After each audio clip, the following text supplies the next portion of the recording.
Bonjour, très chers frères et sœurs, merci de me recevoir chez vous. Nous sommes en train de partager sur le miracle de la provision de Dieu. Dieu peut pouvoir à ton besoin.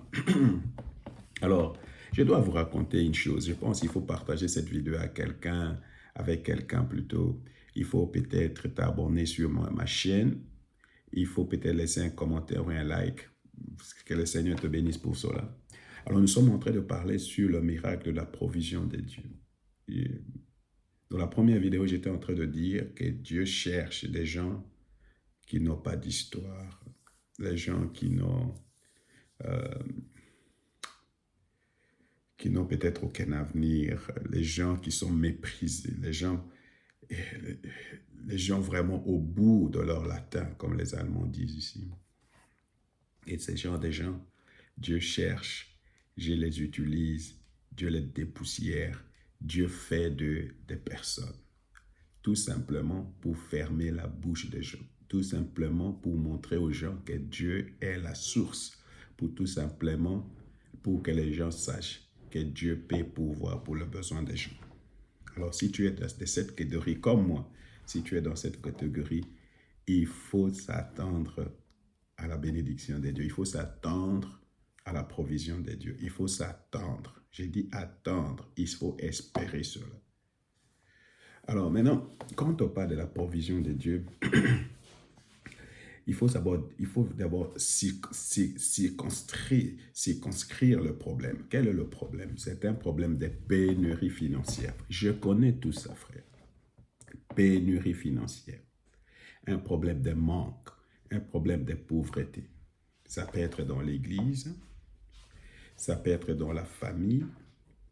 Ça peut être une faillite personnelle.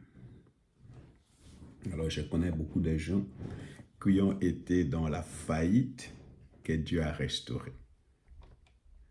Moi-même, il y a un moment où on était dans la faillite, Dieu nous a restaurés financièrement. Et pourtant, nous, on payait notre dîme, on donnait des offrandes, on faisait beaucoup de choses pour Dieu et nous étions dans la faillite. Mais Dieu nous a restaurés. Ça, c'était notre enseignement parce qu'il faut montrer pourquoi nous étions dans la faillite. Alors souvent, d'ailleurs la raison va suivre peut-être, souvent les dépenses sont plus élevées, les dépenses sont supérieures qu'à tes revenus. Tu as de l'argent, tu gagnes bien, mais quand tu regardes tes dépenses, il ne te reste à la fin du mois rien. Frère, tu as besoin de Dieu. Alors, il y a par exemple pour nous qui sommes ici en Europe, nous avons des dettes à payer, nous avons des prêts à payer. Alors, quand tout cela, quand tu vois toutes les factures qui t'arrivent, et maintenant, par exemple, il y a la fin du mois, il y a toutes les factures qui arrivent, et toi-même, tu es de mauvais humeur, même quand tu loues Dieu, parce que tu sais, ça va être un problème. Tu ne sais pas comment tu vas payer ces factures. Alors, il y a des factures qui sont à payer. Il y a des assurances qu'il faut payer. Pour les gens qui ont des enfants, il n'y a pas d'argent pour les activités des enfants, pour leurs loisirs et tout cela. OK. Alors, et quelquefois, il n'y a pas d'argent pour Dieu. Donc, tu peux faire, mais tu ne peux pas donner à Dieu. Il y a des gens, je n'ai pas d'argent pour Dieu. Alors, si tu es dans ça, je suis en train de décrire seulement le problème. Tu peux, peut-être tu te retrouves. Alors, tu as besoin des miracles et de la provision de Dieu. Maintenant, en parlant de miracles, un miracle, c'est quelque chose qui intervient une fois ou deux quand il s'agit de la provision. Mais tu as besoin de quelques principes que je vais montrer après pour que cette bénédiction-là, cette provision-là se pérennise. Parce que sinon, quelqu'un qui vit de miracle à miracle n'est pas stable dans sa foi, n'est pas non plus stable dans sa vie. Et ce n'est pas la volonté de Dieu que nous vivions de miracle en miracle. Mais ça, je veux revenir après. Alors maintenant, là, je veux lire les promesses de Dieu à propos de la provision. La provision de Dieu est, Dieu peut multiplier, Dieu peut ajouter. Alors, c'est Dieu, c'est là que lui décide. Il peut ajouter, il peut multiplier. Ce sont les deux sortes de provisions qui viennent de la part de Dieu. Alors, je vais lire d'abord dès Corinthiens chapitre 9, versets 8 à 11. Alors, c'est comme je dis ici, quand tu veux proclamer la parole de Dieu, il faut personnaliser cela. Il faut surtout dans le je. Je. Il faut mettre le je. Alors moi, souvent, comme ces versets bibliques, tous ces versets bibliques, je les connais en allemand. Je les ai appris en allemand. J'ai un peu de difficulté, tout cela, à transformer cela en français. Mais si moi, je proclame ça en allemand, je vais toujours parler à terme de moi. Si je proclame ça avec ma femme, nous allons faire à terme de nous. Alors, c'est la même chose ici. Maintenant, nous allons d'abord lire les promesses de Dieu à propos de sa provision. Écoute ce que la Bible dit. Dieu peut vous combler de toutes ses grâces afin que vous possédiez toujours à tout point de vue de quoi satisfaire à tous vos besoins, pas à un besoin, à tous vos besoins et que vous ayez encore en abondance pour toute bonne œuvre. Comme il est écrit, il a distribué ses bienfaits, il a donné aux pauvres et sa justice subsiste à toujours. Que celui qui fournit de la semence au semeur et du pain pour sa nourriture vous fournisse et vous multiplie la semence et qu'il augmente le fruit de votre justice.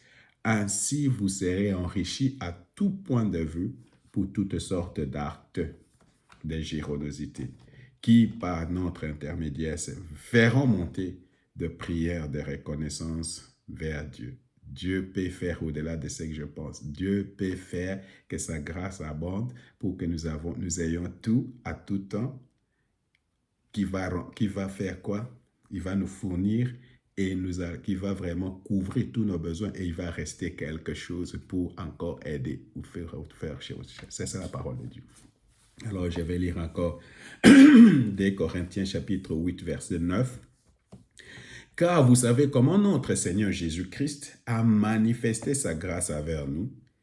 Lui qui était riche, il s'est fait pauvre pour vous ou pour nous, afin que par sa pauvreté, vous soyez enrichis.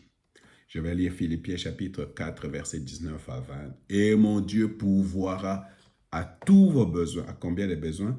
À tous vos besoins, conformément à sa richesse, avec gloire en Jésus-Christ. À notre Dieu et Père, soit la gloire au siècle de siècles. Amen. Le psaume 23, verset 1. L'Éternel est mon berger, et moi je ne manquerai de rien. Alors, rien veut dire rien. Alors, le psaume 34, verset 10 à 11. Craignez l'Éternel, vous ses saints, car rien ne manque à ceux qui le craignent. Les lionceaux connaissent la disette et la faim, mais ceux qui cherchent l'Éternel ne sont privés d'aucun bien. Je vais lire Jean chapitre 10, verset 10. Les voleurs viennent seulement pour voler, pour tuer, pour détruire. Moi, je suis venu afin que les hommes aient la vie et une vie abondante. Alors, je vais lire aussi le psaume 126, verset 10. Oui, il est vain de vous lever très tôt et de vous coucher tard et de vous donner tant de peine pour gagner votre pain. Car Dieu en donne, qu'est-ce qu'il donne? Il donne notre pain à ceux qui lui sont chers pendant qu'ils dorment. Le psaume 37, 19. Ce psaume ici, il faut le lire dans différentes versions. Parce que là où il est écrit rassasié, la Bible dit Dieu va nous donner plus que ce dont on a besoin. Alors la Bible dit ceci.